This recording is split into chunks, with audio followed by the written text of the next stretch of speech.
just sitting down with Oliver Webb, ByKOLLES driver, LMP1. So, Oliver, hope you're happy, okay with that recording? Yep. Good stuff. You had quite a rise. I was looking back through your records and so on. It's sort of, you know, single-seater lads. Probably realised earlier than others that you weren't going to get too far in single-seaters, although you went quite a way. Swapped into British GT, moved up into LMP, won a European Championship, and now landed in LMP1. Yeah, it's been a slightly different career path to normal. I mean, we were certainly aiming for Formula 1 at the start, and when we were leading the Formula 3 Championship at the time with Mercedes, it was looking good.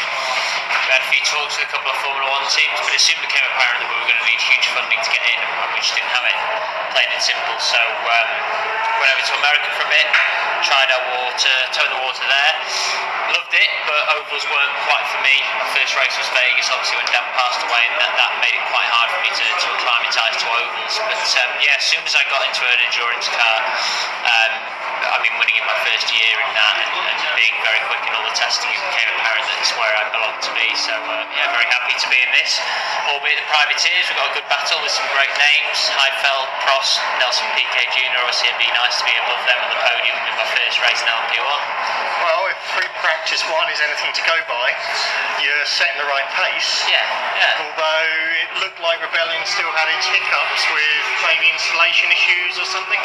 Yeah, I think one of them especially. The other one seemed to be going all right, and we were quicker than them, so we're happy with that pace. The other one seemed to have a few problems, but I mean, we obviously want to win on the road and win outright, but if we can win either way, we're happy no matter what. Not a huge distance. Sorry, mate. Sorry, carry on. Not a huge distance away from the Audis, although whether they're pushing that hard yet, we don't know. Yeah, it's a bit of a confusing one, that. It's hard to see what the true pace is, because I mean in Port Card we were like 3.5 or 4 seconds off an LMP1, which was amazing. It was great. It was like 8 seconds last year, but we can't tell if they're all kind of holding back until qualifying and all of a sudden they'll be rapid. So we'll see. I mean, we're certainly going to be closer than last year. The car, definitely compared to last year's ByKOLLES car, is a huge difference.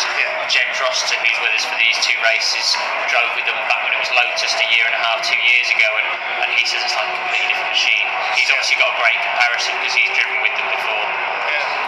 So it looks a fantastic car, and if we had a chance, I'd love to have a crawl round it. Yeah, by all means, just to see some of the detailing on it and so on that's changed.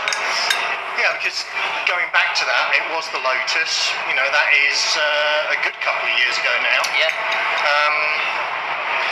It's always had the AER engine in the back of it, which has recently been adopted in the back of the Eureka Rebellion. How do you find that engine compared to the Nissans and Judds that you drove in LMP2? Well, it's definitely got a lot more grunt. It definitely feels like we're in a class where they're open to development. The amount we have to do in the car and out the car and meetings, it's like a whole development program in itself. It's absolutely mad to see the differences of the cars down the straight compared to like LMP1s.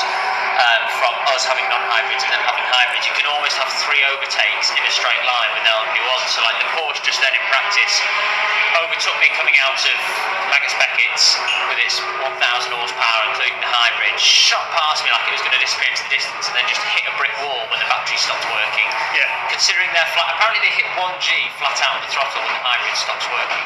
So if you're flat out on the throttle, all of a sudden they lose 400 horsepower when the battery runs out and they go, what? So it overtook me down the straight, and then all of a sudden they hit a brick wall and then level with it, then I overtook them, and then they overtook me again going into the corner. So it's crazy to have that much of a difference in just one short straight line. And is that's happening up on Hangar or Wellington? Well, it technically could happen either way, but that time it happened on Hangar. Right. Yeah, so it's crazy just to see the differences in performance. I mean, mid to exit with a 4-wheel drive hybrid, those LMP1s are so quick. That's something fascinating for the fans to go and see. Yeah, and it'll almost look like one of them has a problem. Yeah. Because the rallies are actually the quickest car in a straight line here. You see these LMP1 hybrids shoot out a corner, and you think, oh my god, that's so quick. And they are out the corner. But actually the Rebellions and Paul Ricard and Le Mans last year were about 10k quicker in straight line. They're just so slippy. And we've got the same engine as them, but we just carry a lot more downforce and drag. So again, a huge comparison in this Open Championship between us and Rebellion, where you'll see track to track, it'll almost be like, oh, what's happened to Rebellion or what's happened to ByKOLLES, and it might just be the simple fact that their car's working better at a certain track than ours. Yeah. So that additional downforce and drag, that is very much a symptom of the age of the car, or just the route they went down. I mean, we've got a whole new front end here this weekend. It seems to be a bit better already, but just the route they went down. Rebellion have very much built the car to be quick at Le Mans. These guys tried to make it quick for the whole year, and the way it's worked is, as WC's progressed in its championships each year, it's got to more and more races that have longer straights and wider tracks, which means that more of the tracks are similar to like a Le Mans style anyway, so their car's working well. And your deal with ByKOLLES, is that full season? Yeah, full season. So it's me and Simon for the whole year, and Pierre from Le Mans onwards. Right. And Le Mans? Yeah, it's going to be tough, I think. Rebellion is so quick in a straight line. Yeah. We'd have to pretty much get a completely different car to compete with them. So we're aiming for a championship, and of course we want to win Le Mans. But it's going to, unless they run into problems at Le Mans, pure pace, we're going to really struggle against them. But within the class, that gives us a great tortoise and hare type story. Yes. Yeah. Well, I mean, hopefully we're the hare, not the tortoise, but by the end of it, yeah. Yeah, absolutely. Good stuff. I suppose there's a broader question as to where to next. Can you see yourself getting to a factory drive? That's the plan. I mean, that's pretty much the sole reason I'm here. So I wouldn't be doing it if I didn't think I could. So yeah, we're keeping in touch with a couple of the teams, and it's a little bit harder to show what you can do in this because you've got less people to compare against. I mean, if you win against 2 or 3, 4 cars, or if you win against 100 cars, even if both those people who win are just as good as each other, the person who wins against 100 looks better. Which makes it very tough. And that was kind of the tough decision with, do I do LMP2 or do I do LMP1? But at the end, the decision was kind of made for me because ByKOLLES was kind of so accommodating with us, with the team, that he wanted us to be with the team. So. Well, I recall the distressed looks on your face and comments back at the Nürburgring last year when Saad Moran was having its challenges. Yeah. So it's good to see you find a full season seat. I'd love to see you get to a factory drive. I just see that, there's the ceiling in GP2, there must be, a huge number of people who want to move across from there.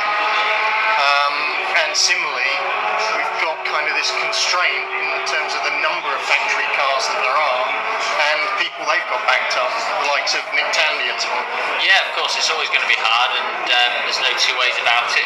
That's why the LMP2 field has a ridiculous amount of cars this year, because everyone's come from World Series, GP2, F3, and they've darted into LMP2 to try and prove themselves to then get that factory gig. So, and it'll be the same next year.